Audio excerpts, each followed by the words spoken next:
Hello tennis. हमारा जो पाठ चल रहा है चूड़ी काटना, स्क्रू थ्रेड, यानी पेंच पर जो चूड़ियाँ बनी होती हैं उसके बारे में या चूड़ियों के बारे में हमारा पाठ का कार्य चल रहा है।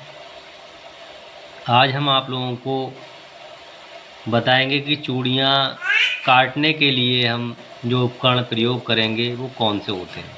कल तो हमने टाइप्स ऑफ चूड़ियाँ यानी चूड़ियों के प्रकार के बारे में बताया था कि चूड़ियाँ कितने प्रकार की होती हैं। आज हम चूड़ियों को बनाते हैं उस टूल के बारे में पढ़ेंगे। तो दिया गया है टैप। टैप एक प्रकार का कटिंग टूल है, धातु को काटता है, जिसके द्वारा अंदरूनी चूड़ियाँ काटी जाती हैं। टैप के द्वारा अंदरूनी, ये ध्यान रखने वाला पॉइंट है कि टैप के द्वारा जो चूड़ियाँ बनेंगी वह अंदरूनी बनेगी, यानी कि होल में या सुराख में। टैप के द्वारा चूड़ियाँ काटने के लिए टैप के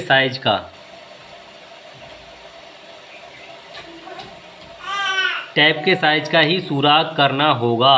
अगर टैप से सुराख बड़ा या छोटा होगा तो चूड़ियाँ अंदर सुराख में नहीं बन पाएंगी, ये निश्चित है। टैप के अनुसार ही साइज का चयन करना होगा, ड्रिल से सुराख करना होगा। टैप हाई कार्बन स्टील का बनाया जाता है। हाई कार्बन स्टील जो कठोर धातु है, क्योंकि काटने के लिए हमें कठोर धातु का ही प्रयोग करना होगा।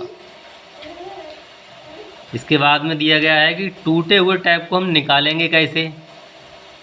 ये बहुत इम्पोर्टेंस है, बहुत बार परीक्षाओं में पूछा भी गया है कि टूटे हुए टैप को कैसे निकालेंगे। तो अलग अलग ऑप्शंस मिलेंगे परीक्षा में आपको। कहीं पूछ सकता है कि वो टूटे हुए टैप को पेंचकस से निकाल सकते हैं, तो हाँ निकाल सकते हैं। या वो पूछ सकता है टैप एक्सट्रैक्टर से निकाल सकते हैं, तो हाँ निकाल सकते हैं। या नोज प्लायर से निकाल सकते हैं, तो निकाल सकते हैं। इसमें कंडीशन होती है। कंडीशन ये होती है, अगर टैप हमारा होल के अंदर टूटा है तो वो कौन से टूल से निकलेगा, या होल के बराबर टूटा है तो वह कौन से टूल से निकलेगा, या फिर होल से बाहर टूटा है ऊंचाई पर थोड़ा तो कौन से टूल से निकलेगा। वो हमारे कार्य पर निर्भर करता है कि हम कैसे कारीगर हैं, उसको कौन सा टूल चयन करें। चूड़ी काटते समय हमें लुब्रिकेंट्स की ज़रूरत होती है, चिकनाई प्रदान करने के लिए और ठंडा रखने के लिए।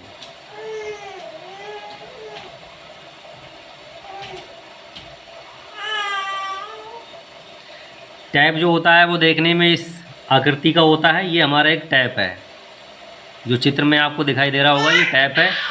इसमें यहाँ से लेकर और ऊपर का हिस्सा जो है चौकोर जो दिखाई दे रहा है, ये टैंग है। टैंग में ही हमारा हैंडल लगाया जाता है।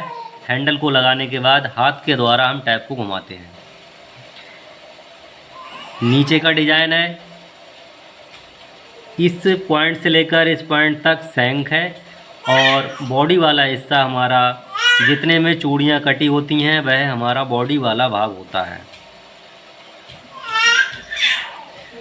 तो टैपिंग करते समय हमें स्टील की, अगर टैपिंग कर रहे हैं स्टील में, माइल्ड स्टील वगैरह में, तो लार डायल हमें प्रयोग करना होगा लुब्रिकेशन के लिए। एल्युमिनियम में अगर हम टैपिंग कर रहे हैं तो पैराफिन या फिर कैरोसिन, जिसे मिट्टी का तेल भी आम भाषा में कहा जाता है, यानी पैराफिन या फिर कैरोसिन का प्रयोग करेंगे। कास्ट आयरन में अगर टैपिंग कर रहे हैं हम, कास्ट आयरन की धातु है हमारा या कास्ट आयरन का जॉब है, तो उसमें कोई भी लुब्रिकेंट्स प्रयोग नहीं करेंगे, यानी कि सूखा दे सकते हैं तो हवा, सूखी हवा दे सकते हैं बस। ब्रास यानी कि पीतल में अगर हम चूड़ियाँ काट रहे हैं टैप के द्वारा तो सूखा रखेंगे इसको, ठीक है ना, सूखा। इसमें भी कोई भी लुब्रिकेंट्स नहीं देना है। इसके बाद हम आपको बताते हैं कि अगर हमें टैपिंग करना है तो उसके लिए सुराग करना होगा। सुराग करेंगे तो उस सुराख का साइज हम कैसे प्राप्त करेंगे? TDS tap drill size, drill का जो साइज ज्ञात करेंगे। टैप का साइज तो हमें मालूम है, लेकिन ड्रिल का साइज हमें पता नहीं है। तो ये 3 सूत्र दिए गए हैं, इन 3 सूत्र से हम ड्रिल का साइज ज्ञात कर सकते हैं। टाइपिंग करने वाले ड्रिल का, जिसमें हम टाइपिंग करेंगे उस ड्रिल का साइज ज्ञात कर लेंगे। TS का मतलब टैप साइज है, बाकी इसका सूत्र दिया गया है, और P का मतलब पिच है। पहला फार्मूला हमारा करेक्ट और बिल्कुल एक्यूरेट साइज प्राप्त कराता है। दूसरा है इसमें भी हमारे एक्यूरेट साइज ही प्राप्त होता है। तीसरा फार्मूला है हमारा TDS बराबर TS इंटू 0.8। डायरेक्ट 0.8 से भी हम गुणा कर सकते हैं टैप साइज के लिए, तो हमें ड्रिल साइज ज्ञात हो जाएगा। नेक्स्ट है हमारा डाई। डाई जो है हमारा बाहरी चूड़ियाँ काटने वाला, जैसे बोल्ट पर देखा होगा आपने, बाहर से चूड़ियाँ या पाइपों पर चूड़ियाँ कटी होती हैं, तो बाहर से चूड़ियाँ जो काटी जाएंगी, बाहरी चूड़ियाँ, इसका प्रयोग बाहरी चूड़ियाँ लिखा भी है यहाँ पर, आप लोग देख पा रहे होंगे कि डाई का जो प्रयोग किया जाएगा वो बाहरी चूड़ियाँ काटने के लिए किया जाएगा। हाई कार्बन स्टील की डाई बनाई जाती है। टैप भी हमारा हाई कार्बन स्टील का और डाई भी हाई कार्बन स्टील की डाई बनी होती हैं।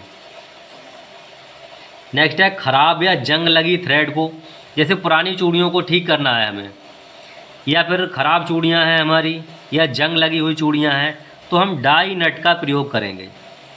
ये एक नट होता है जो डाई नट के नाम से जाना जाता है। इसको बोल्ट पर चढ़ा देंगे और वह चूड़ियों को साफ़ कर देगा या चूड़ियों को नया कर देगा। इस प्रकार से हम डाई नट का प्रयोग करेंगे।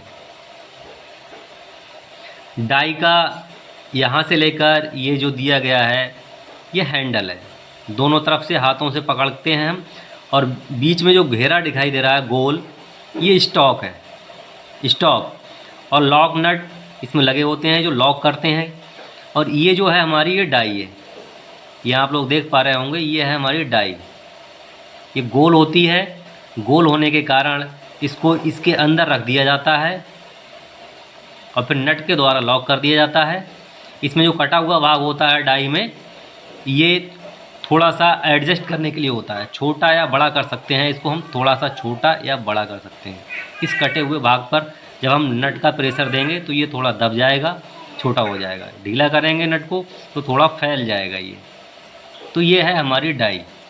वैसे चूड़ियाँ काटने के लिए हम लेथ मशीन पर भी चूड़ियाँ काट सकते हैं और अन्य तरीक़ों से भी चूड़ियाँ काट सकते हैं, लेकिन अंदरूनी और बाहरी चूड़ियाँ हाथ से काटने के लिए हम टैप और डाई का प्रयोग करते हैं।